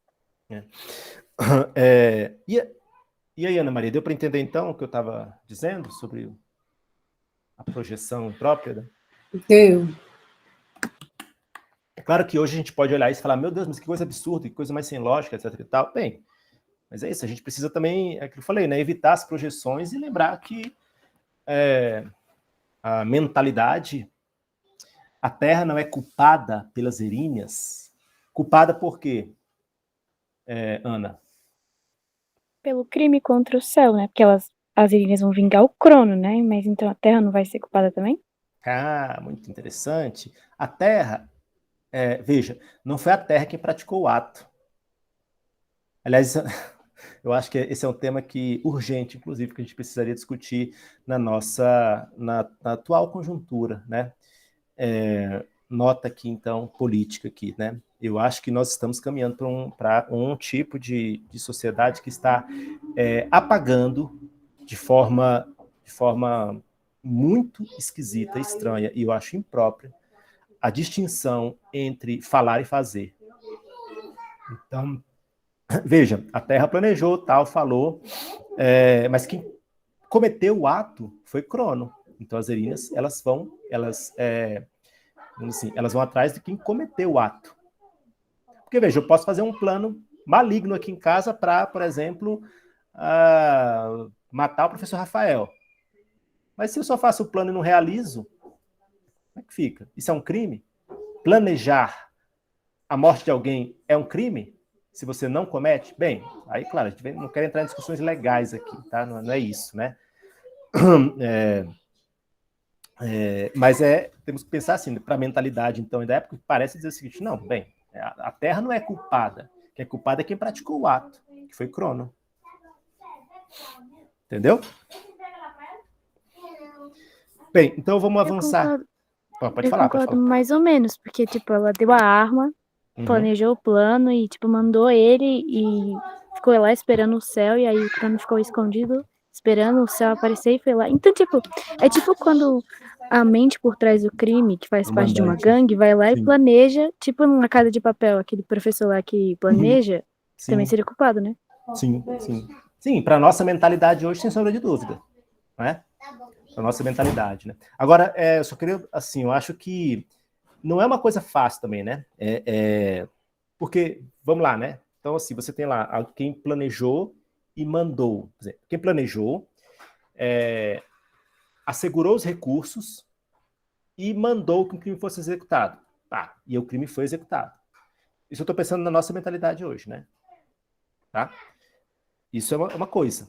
Agora, eu planejei, mas nunca executei. E aí? É crime? Coisa interessante para a gente pensar, né? Mas aqui, agora voltando, isso é a nossa mentalidade, né? Acho que para essa mentalidade aqui, quando a gente vê essa tradição em torno da amartia, note que é o seguinte, você é obrigado a vingar o seu parente. Ah, mas meu parente ele morreu porque ele cometeu um crime contra um outro clã. Bem, você é obrigado a vingar. Né? E aí, essa ideia, né, do direito, né, de se vingar dos seus parentes, está associada também a uma crença. Isabela, veja, Isabela, vamos tentar entender uma coisa para essa discussão. Assim. Ela foi cúmplice? Diria o seguinte, em que mentalidade nós estamos utilizando para julgar isso? Na nossa mentalidade, hoje, sim, claro que foi. Veja bem, eu quero dizer o seguinte, se a gente está julgando digamos, esse crime aqui, considerando a nossa mentalidade e a nossa legislação, não tenho dúvida de que ela seria enquadrada como mandante. O que eu estou tentando fazer é tirar isso da nossa frente, entendeu? E evitar a projeção dessa mentalidade, da nossa mentalidade no texto. Lembra que eu falei isso na aula passada? Então, veja bem, no texto aí, isso, exato, no texto aí, ela não vai receber punição nenhuma. Quem vai ser punido é Crono, porque foi Crono que comete o ato. Então, as Erinas só culpavam quem completava o ato, quem realizava o ato, digamos assim, né? Bem, aí eu não sei dizer se era assim, digamos, de forma correta, absoluta. Precisaria a gente fazer, digamos, uma pesquisa, levantar os vários episódios em que as Erinas aparecem para ver se é assim. O que a gente pode dizer assim, neste texto, é isso que nós podemos inferir, concordam? Nós podemos inferir as Erinas perseguem e vingam o ato. O ato. E como eu disse, né, como é provável que que as Erinas estejam associadas a essa tradição da amartia, né? A amartia, provavelmente, veja, ela mandava você vingar o ato. Obviamente, né? Você nem ia vingar, o cara planejou matar aqui, mas não, você vinga o ato. E aí note que a vingança, gente, aí isso que é porque também é assim, ó. Você não precisava se vingar matando a pessoa, isso que é duro, matando a pessoa que matou o seu parente. Existem tradições, isso não é uma coisa, inclusive existe ainda hoje, gente. Vocês sabiam disso? Existem lugares ainda na Terra em que existem tradições desse tipo. Então é assim, se, por exemplo, alguém vem cá e mata um parente meu, né, eu não preciso matar a pessoa que executou o crime, eu posso matar um parente dele próximo. Posso matar o filho dele, por exemplo? Por quê? Porque isso daí, gente, essa ideia, ela está associada a uma outra crença, que é a crença da maldição familiar. Né?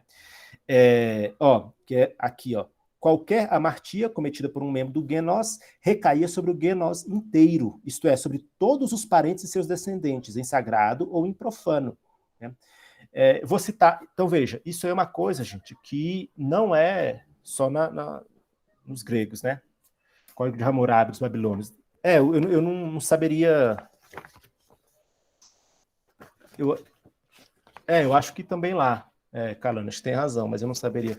Deixa eu só citar aqui algumas coisas para a gente entender melhor essa questão, então. Ver como essa tradição ela não é uma coisa só dos gregos, né? Ó. Vamos lá.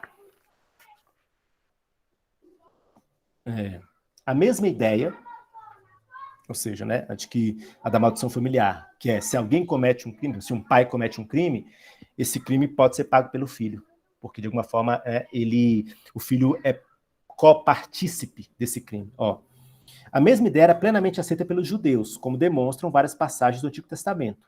Êxodo 25, por exemplo, né? Capítulo 20, versículo 5. Eu sou o Senhor, teu Deus, um Deus zeloso, que vingo a iniquidade dos pais nos filhos. O que Deus está dizendo? Que ele vinga o crime do pai no filho, né? Nos netos e bisnetos daqueles que me odeiam. Já, Rayane. Levítico 26, 39. Não. Os que sobreviverem consumir-se-ão por causa das suas iniquidades na terra de seus inimigos e serão também consumidos por causa das iniquidades de seus pais, que levarão sobre si. Pode falar, Rayane. Sabe o que eu lembrei? Que, tipo, no conto da Bela e a Fera, tipo, o pai dela comete um crime, entre aspas, e quem vai pagar é a filha dele. Muito bem, exatamente. Num certo sentido, é isso mesmo. Quer dizer, ele comete o crime, né? E ali há o elemento da vontade, digamos assim. Ela vai voluntariamente, né? E aqui não há propriamente isso, né? Mas eu acho que sim, é uma analogia aceitável. A Kalene falou aqui do olho por olho, dente por dente. Sim, é verdade. Bem, então, deu para entender então, gente, aí essa relação que existe do nascimento das Erinas a partir do sangue de Crono com essa tradição? Né, com essa tradição, quer dizer, a ideia é que provavelmente essa figura esteja associada a essa tradição, tá? A Martia, quer dizer, ser obrigada agora a vingar o sangue. Bem, vamos lá, né? Com a evolução da crença na vida após a morte também, as Eríneas foram ganhando outras assim interpretações, né? E aí uma das que eu acho das mais interessantes é que elas começaram a representar ou simbolizar a expiação e o remorso. Ou seja, elas passaram a simbolizar agora um aspecto psicológico, um aspecto do nosso psiquismo, né? E aí eu acho muito interessante, né? Como é que essas imagens elas podem caminhar de um domínio para outro, né? Ela vai do domínio ali cosmogônico para o domínio psicológico, né? E inclusive popularmente, né, cada Erínia ganhou uma função. Então, por exemplo, Tisífone era responsável por açoitar os culpados, né? Aleto por perseguir os culpados com tochas acesas, né?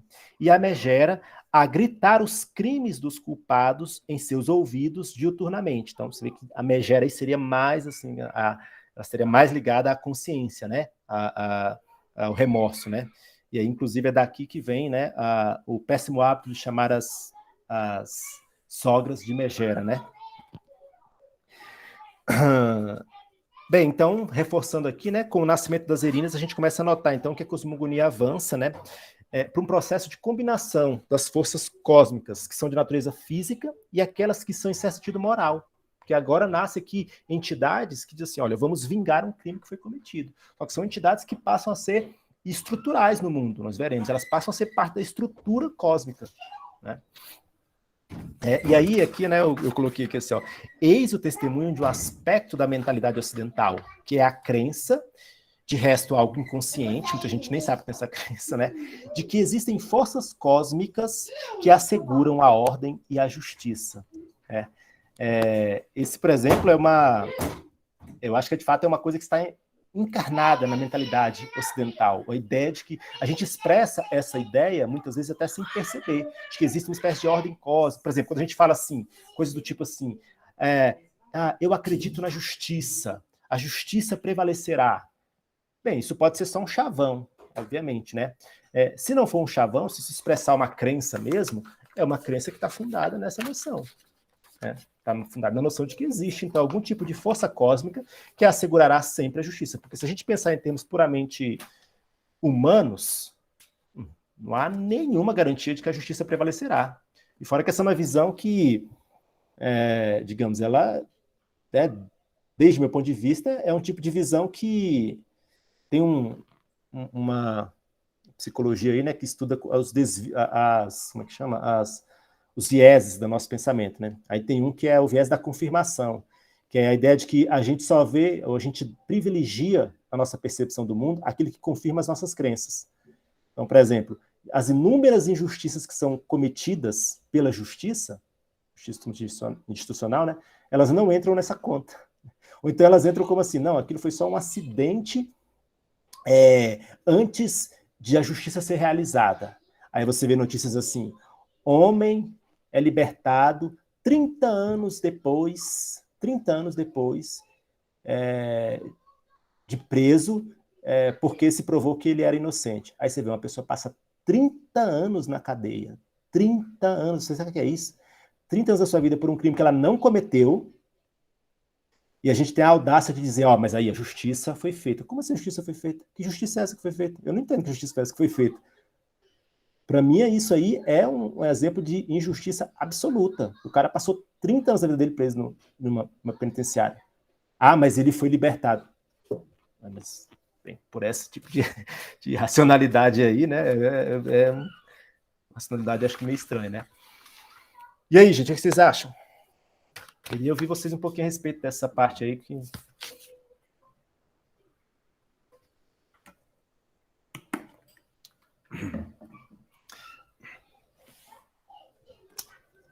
Nota assim, só para deixar claro, né? O que eu estou tentando fazer é a leitura daquilo ali, sem projetar a nossa moralidade, a nossa justiça, né? É claro que eu também consideraria a Terra culpada aí, digamos assim, parte, né? E também tem esse outro aspecto que a Ana Maria levantou, né? Ah, mas ele cometeu um crime antes, né? Quer dizer, não foi bem um crime, que tá, ele não cometeu um crime, né? Que tá, a gente vai ver isso. Ele usou, não, porque não no sentido moderno de crime. Quer dizer, no sentido moderno ele cometeu um crime, mas para aquela mentalidade que ele fez não foi um crime. Sabe? Não era um crime. É igual, por exemplo, durante muito tempo a gente sabe que o homem exercer sua autoridade de forma, inclusive, arbitrária e autoritária sobre a mulher não era um crime. Né? E a mentalidade vai mudando, né? E hoje a gente considera isso um crime. Então, ele não cometeu um crime. Ele usou a força, né, contra os seus filhos. E aí foi vítima de um crime. E aí nasce as Erinias, que vão, digamos, agora, vamos assegurar esse negócio aqui. A ideia é mais ou menos assim, olha, tem que nascer agora uma força que vai impedir que isso entre numa cadeia infinita de violência. Tanto é que a gente verá que, por exemplo, Zeus não toma o poder cometendo um crime, tal qual Crono. Vamos então para outra parte aqui, que é o nascimento de Afrodite, então. Vamos passar agora para uma parte bonita da história. O pênis, então logo cortando-o com o aço, atirou do continente num doce mar. Aí muito boiou na planície, ao redor branca espuma da imortal carne ejaculava-se. Dela uma virgem criou-se. Primeiro Citera divina atingiu, depois foi a circunfluida Chipre e saiu venerando a bela deusa. Ao redor, relva crescia sob esbeltos pés. A ela. Afrodite, deusa nascida de espuma, e bem coroada Citereia, apelidam homens e deuses, porque da espuma criou-se, e Citereia, porque tocou Citera. Cípria, porque nasceu da ondosa Chipre, e amor do pênis, porque saiu do pênis a luz. Eros acompanhou-a, desejo seguiu-a belo. Então logo nasceu e foi para a grei dos deuses. Esta honra tem desde o começo e na partilha, coube-lhe entre homens e deuses imortais as conversas de moças, os sorrisos, os enganos, o doce gozo, o amor e a meiguice. Termina de ler esse outro trecho aí, não? O pai, com o apelido de titãs, apelidou-os. O grande céu, vituperando filhos que gerou, dizia terem feito, na altiva estutícia, grã obra de que castigo teriam no porvir. Eu mesmo não entendi nada dessa parte aqui. Desses últimos versos aí? Sim. Tá, então eu vou fazer aquela análise textual só desses últimos versos, tá? Porque se eu fazer vai demorar muito, a gente já está no horário avançado. Ó, o pai, com o apelido de titãs, apelidou-os. Né? Aí, de fato, a questão, se você bem pensar, o que é difícil aqui, né, é que há uma espécie de interposição aqui, porque ele conta, ele está falando do crime, né? Aí ele fala, entendi, eu entendi. Entendeu? Entendi. Aí ele fala da Afrodite e retoma agora, sabe aquela lance que você está fazendo uma conversa, daqui a pouco você mudou de assunto e você retoma a conversa sem contextualizar? É um pouco o que ele faz aqui, não? Então o pai, com o apelido de titãs, apelidou-os. Quem? Os filhos da terra, os filhos dele, né? Que ele prendia dentro da terra. O grande céu, vituperando filhos que gerou, né? Vituperar é amaldiçoar, amaldiçoando ou xingando, né? Seria acusando, né? Os filhos que gerou, dizia terem feito, então eles praticaram, na altiva astúcia, grande obra, ou gran obra, de que castigo teriam no porvir. Ou seja, o pai aqui vaticina. Né? Aliás, é uma coisa interessante, porque os deuses aí da terra, né, como diz aqui das minhas referências, né, eles eram detentores da mântica. Mântica, né, que vem de Mantis, e aí mais uma referência aqui para a cultura pop, né? Quem lembra lá os Guardiões do Universo, os Guardiões da Galáxia, tem uma figura lá que se chama Mantis, lembram? Uma que tem umas anteninhas assim, né? Que tem uma espécie de poder, né? Ela tem o poder de ver o que se passa, de sentir, né? O que se passa na cabeça o que se passa no interior das pessoas, né? Coisa do tipo. E o poder da mântica era um poder que, nesse caso aí, estava associado à previsão do futuro. Então, na verdade, isso aí é um vaticínio. Um vaticínio é uma previsão, né? Que, nesse caso, soa também como uma sentença. Né? E aí, obviamente, isso está associado lá ao nascimento das Erinhas, né? Agora, vamos voltar aqui agora, então, para a Afrodite, né? Olha que interessante, então. Então, da castração, né, nascem seres de natureza diversa. Do sangue nascem os gigantes, né? E essas ninfas aí, que são ninfas, inclusive, que, assim, digamos, as pessoas não sabem, os estudiosos não sabem exatamente o que elas significam, né? Mas a gente sabe que tem os gigantes, por exemplo, que depois vão entrar, inclusive, numa batalha contra Zeus, e as erinhas. Do sangue nascem essas coisas meio monstruosas, né? Que tem uma função, inclusive, poderíamos dizer aí, importante e civilizadora, né? Mas elas nascem do sangue. Só que nasce também uma divindade do sêmen dele. Então, o membro dele cai no mar e derrama o sêmen sobre o mar. Isso gera uma espuma das ondas, e dessa espuma nasce Afrodite, né? Então, olha, se de um lado, né, se do sangue de Urano, né, nascem o sangue como um fluido que conserva a vida, né, nascem as erinhas, né, do sêmen, que é o fluido que produz a vida, nasce Afrodite. Eu explicarei, por exemplo, entre outras coisas, por que à medida que ela vai caminhando, né, nasce relva sob seus pés, né? Então ela tem esse poder, digamos assim, também associado, né, a produção da vida, né? Então, por exemplo, aqui diz assim, que saiu veneranda, bela deusa, ou seja, saiu uma deusa bela e veneranda digna de veneração, né? Ao redor, relva crescia sob esbeltos pés. Então, que ela andava, relva crescia seus pés, né? E aí, curioso, né? A Afrodite, ela atrai para junto de si dois deuses. Eros, o deus primordial, e desejo. Aqui a gente começa a notar, né, como é interessante essas associações dos deuses, né? Afrodite, que é a deusa da beleza, deus do amor, atrai o Eros ali original, né? E esse gesto de atrair, essa força primordial, lembrando que a gente falou do Eros, né? Esse Eros é esse amor que nasce antes do feminino e do masculino, é mais uma força primal, não tem um conteúdo afetivo ainda, né? Só que, olha só, quando ela atrai, é como se, em certo sentido, ela domesticasse ou dominasse aquela força primal, aquela força primitiva, né? Que agora ela é subjugada por uma entidade dócil, por uma divindade mais civilizada, digamos assim, né? E a associação com o desejo, por outro lado, né, revela esse aspecto aí afetivo, né, que começa então a se associar ao amor, né? Diferenciando inclusive do Eros original, né? Aí vou ler aqui um trechinho aqui do Robert Graves sobre o nascimento de Afrodite, que eu achei interessante também, que ele faz associação com outros mitos, né? Os hititas fazem Kumarbi, que seria o Cronos dele, né, arrancar com uma mordida os testículos do deus do céu, Anu, seria o equivalente a Urano, engolir um pouco do sêmen e cuspir o resto sobre o monte Kansura, onde o sêmen se transforma numa deusa. O deus do amor, assim concebido por ele. Por ele, é cortado de seu flanco. Então, nasce essa deusa, e o deus amor é cortado do flanco dela, né? Do lado, né? Por Ea, irmã de Anu. Esses dois nascimentos foram misturados pelos gregos num conto sobre Afrodite, no caso esse daí, né?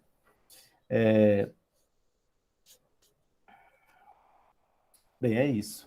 E aí, alguma observação? Só para comunicar que existem outras versões, como eu falei, né? A gente sempre vou tentar mostrar para vocês que a mitologia não é esse sistema fechadinho, tudo coerente, né? Em outras versões, a Afrodite ela é filha de Zeus, com Dione, e há ainda algumas em que ela é filha do céu, com a terra. Mas essa versão aí do Hesíodo eu acho interessantíssima, né? Para essa associação com o Eros original, com a atração também que ela produz do desejo, né? Então associada ao desejo e ao amor, né? Pessoal, nossa, o tempo passa rápido demais. Meu plano era ler ainda um outro fragmento, seria esses Filhos da Noite aqui, que eu queria mostrar só para vocês a lógica das genealogias, né? Mostrar para vocês que existe uma lógica que preside, né? E ainda ler uma outra parte, que seria o nascimento de Zeus, né? E Cronos devorando seus filhos, mas já são das 6 horas, meu Deus do céu. Eu fiz o seguinte, então, eu vou ler só esse trecho aqui, Ana Maria, por favor, eu faço um comentário rápido e a gente encerra. Esse dos Filhos da Noite aqui, tá bom? Os Filhos da Noite. Noite pariu hediondo lote, sorte negra e morte, pariu sono e pariu a grei de sonhos. A seguir, escárnio e miséria cheia de dor. Só um instante. Tá, só enquanto você... um minutinho, ó. Notem o seguinte, então, gente. Notem que, olha só, o que a noite pariu, né? Sorte negra, né? Mas vamos deixar isso aqui de lado, olha só. Pariu a morte, né? E pariu sono. Então, morte e sono são irmãos. E pariu junto com eles sonhos. Eu fiquei na dúvida aí se esse lote era já um nome valendo, porque está em maiúsculo, ou se é tipo um conjunto. Não, é o nome de um dos filhos, né? Que seria Sorte Negra, né? Quer dizer, na verdade, eu acho que é Lote, Sorte Negra e Morte, né? Isso. Mas note então, olha só. Morte é irmã do sono. Entenderam? Que pariu sono e pariu a Grei dos sonhos, né? A Grei, digamos assim, né? A família dos sonhos. Então, vocês conseguem observar a mesma coisa lá com a Afrodite. A Afrodite não foi o nascimento, foi uma associação, né? Mas note que as hierogamias, né? Esses casamentos dos deuses, eles têm uma lógica de produção das divindades. E, na verdade, você está aí, Hesíodo, né? Está aí observando está a partir da imagem da genealogia mostrando as relações que existem entre as coisas.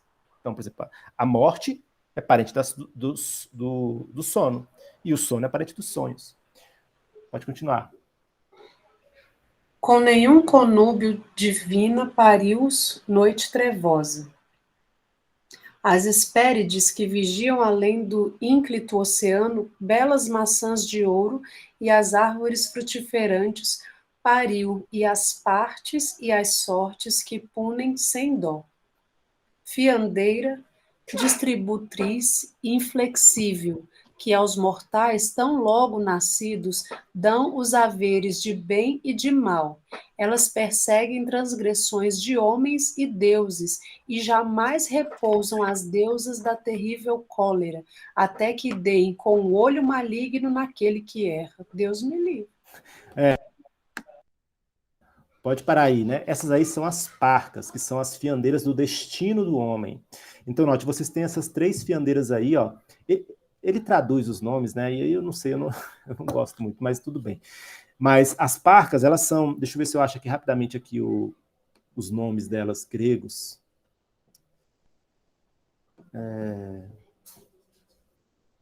Rapidinho aqui, deixa eu ver. Eu tinha anotado aqui, mas como eu não...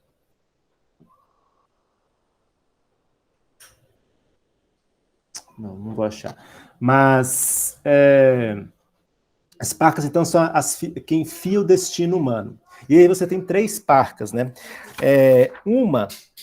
Uma delas é a que tece, ou a que faz o fio, né? Que seria, no caso, aí a fiandeira, né?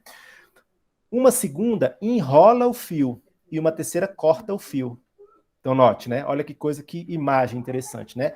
Então, a que está tecendo o fio ali seria como aquela que produz o seu destino, né? Digamos assim, que produz não o seu destino em si, mas a matéria do seu destino.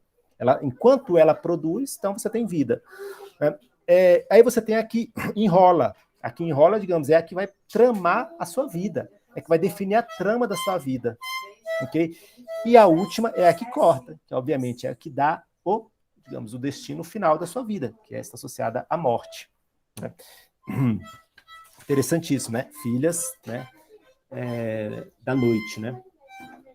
Bem, vamos encerrar por aqui hoje, né? Essa parte aí foi só para mostrar a lógica que está por trás da genealogia, né? Um outro exemplo aqui, ó, que eu gostaria de dar, só para ficar mais claro, né? Zeus, por exemplo, depois que ele se estabelece como o grande deus, né, do Olimpo, ele se casa com Tênis. Olha, Zeus é o deus, então, agora o soberano, que tem poder e autoridade, digamos assim, e tem a força. Ele é, até esse momento, um deus de força. Tanto é que ele vence ali os titãs e depois os gigantes, e Tifeu e os gigantes, né? Força, pela força principalmente, né? E ele se casa com Têmis, que é a deusa da ordem e da justiça eterna. Aí olha só, olha as filhas que nascem de Zeus e de Têmis. Diga-se, do poder, né, da autoridade, casado com a ordem e com a justiça eterna. Ele gera Eunomia, que seria a disciplina, Irene, a paz, né, e Dique, a justiça. Então, note, ou seja, a mensagem é clara, né? Poder e justiça vão produzir disciplina, paz e justiça. Aí a pergunta, para encerrar então aqui, né? Pode-se falar que não há logos nesta... logos no sentido da racionalidade? Né? Será que o mito é, de fato... A gente pode dizer que o mito ele é irracional, ou que aquela clássica disjunção que nós fazemos entre, digamos, o mito de um lado e o logos do outro, ou seja, né, um que procura dar explicação, mas uma explicação, digamos, em certo sentido irracional, e o outro, né, explicar as coisas racionalmente, né? Será que essa disjunção aí, a gente consegue observá-la aí em Hesíodo? Ou será que, na verdade, a gente vê que, na verdade, o mitos está assumindo uma espécie de racionalidade, está dando uma expressão de algo do mundo em termos racionais. Agora, claro, em termos racionais, não nos termos da palavra, né, do logos, né, da razão, mas em outros termos. Não exatamente, Ana Clara. Assim, digamos assim, pensando mais nas concepções assim, antigas, né, a lógica é um instrumento da razão. A lógica é a forma correta de dirigir o pensamento, né? Segundo Aristóteles, né? Então a lógica é um instrumento da razão, mas não é ela mesma a razão. E aí, pessoal? Vamos encerrar aqui. O que vocês acharam aí? Quero ouvir um pouco vocês aí. Ana Clara, vamos lá. Eu gostei muito também. A parte da castração, para mim, foi bem chocante na hora que eu li. Inclusive, professor, tem uma coisa que eu queria perguntar, é que na hora que o céu aparece, tipo, a Terra vai lá e trama com Cronos, né? Aí depois o céu aparece, eu não sei se eu li errado, mas tinha uma parte que falava que ele chega à noite, tipo, como se caísse a noite, aí o céu aparecesse? Ou eu li errado? Não, tá certo. No texto aqui ele fala, né? Deixa eu até voltar rapidinho aqui nesse fragmento. Ele diz assim, ó.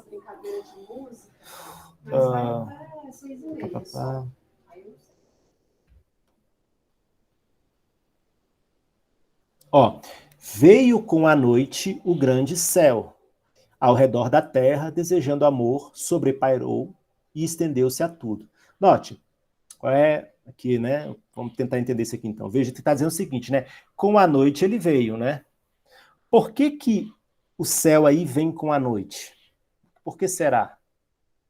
É claro que, vamos lá, voltando, né, àquela dificuldade que a gente tem de lembrar que esses entes, eles são personificações, mas não são antropomorfizações. Veja, ele vem com a noite porque ele vem para se deitar com ela. Ele vem se unir em conúbio. Em que momento do dia você se une em conúbio com a sua contraparte feminina? Se você é professor, em qualquer momento. Eu sei, gente. Estamos falando assim em termos simbólicos, né? Em termos simbólicos, à noite, né? E não são simbólicos, né? Eu acho que, na verdade, a maioria das pessoas fazem amor de noite mesmo, né? Entendeu? Então é por isso que a imagem aí, a imagem que ele convoca, né? ele vem com a noite, porque ele veio para se deitar sobre ela. Entendeu? Mas é claro que... professor, mas ele estava sobre ela durante todo o tempo. Sim, é verdade, mas né, a imagem precisa, né, bonita, né? Eu acho esse um dos versos mais bonitos aí, né? Veio com a noite o grande céu, ao redor da terra, desejando amor, sobrepairou e estendeu-se a tudo. É bonito ou não é? Esses versos são lindos. A Isabela já colocou aqui, que achou muito bom. Opa. Kalane, comentar aí? Tô só ouvindo, professor, mas achei muito interessante também. Bacana. E Rayane? Oi, professor. Eu gostei bastante de hoje. Minha parte favorita foi o nascimento da notícia. Bonito. Mas eu gostei muito. Achei bem Bacana. interessante. Maravilha. Na próxima aula a gente continua, então. Eu tô começando a ficar preocupado. Porque a gente... Assim, a leitura tá boa, tô gostando, né? Mas tá bem mais lenta do que eu imaginei. Eu não quero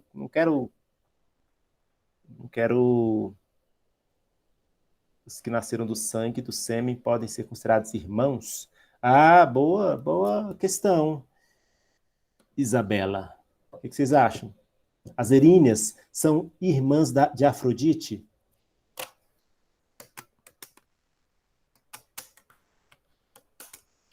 Excelente questão, né? Para a qual eu não tenho uma resposta.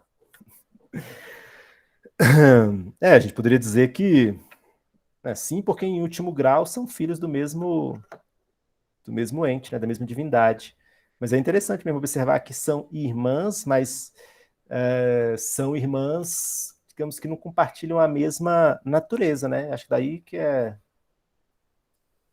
o fato interessante, né? Porque umas nasceram do sangue, outras nasceram... E a outra nasceu do sêmen. Mas é uma excelente questão para a gente se debruçar durante a semana.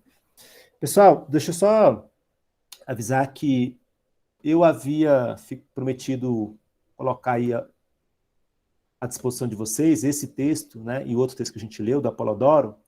E aí, primeiro eu quero pedir desculpa porque eu esqueci de fazer isso durante a semana. Mas aí eu acabei fazendo hoje. Deixa eu só mostrar para vocês aqui como é que vocês fazem para vocês acessarem. Eu recomendo que você faça a leitura, mesmo que você não entenda tudo. Aqui é a nossa sala, né? Aí, ó, ciclo de leituras aqui, mitos clássicos, bibliografia. Aí aqui eu postei, ó, todos os livros, você pode clicar aqui em ver material, que ele abre. Aí aqui, ó, tem aqui, ó, Hesíodo, Teogonia, que é esse mesmo texto aí, tá? E tem aqui o Apolodoro, ó. Tem outros, né? Os outros aqui que eu coloquei à disposição de vocês, que vocês podem também usar como material de referência. Se alguém quiser fazer uma leitura assim de um texto, né, mais fluido, e esse que seja assim de início, o único que eu encontrei foi esse aqui, ó. Deixa eu mostrar para vocês. Eu achei um bom texto assim para você se digamos, introduzir, né?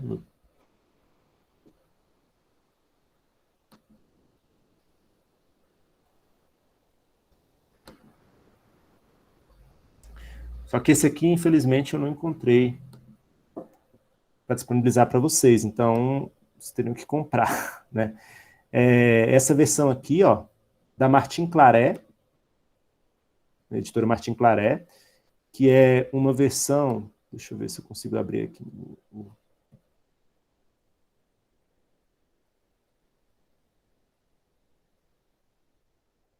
para vocês aqui, para vocês terem uma ideia do texto. Acho que aqui não tem um texto, acredita? Só a introdução, não tem. Mas é uma versão, assim, tem uma linguagem mais fácil, né? E é uma narrativa. Então, quem puder comprar e quiser fazer a leitura, eu recomendo essa daí. Foi a que eu entrei em contato, né? Não achei outras, né? Pessoal, é isso. Encerramos, então. Queria agradecer a presença de todos. Lembrando que encontro fica gravado, quem quiser rever, ou quem perdeu e perdeu parte e quiser ver, também está aí disponível. Grande abraço e até a próxima semana. A gente continua a leitura da Teogonia. Obrigada. Tchau, professor. Tchau. Tchau, professor. Tchau, Rayane. Prazer. Mudando totalmente do assunto, mas minha mãe acabou de chegar agora. Você acredita que a Marília Mendonça morreu? Eu tô chocada até agora. Quem morreu? A A Marília Marília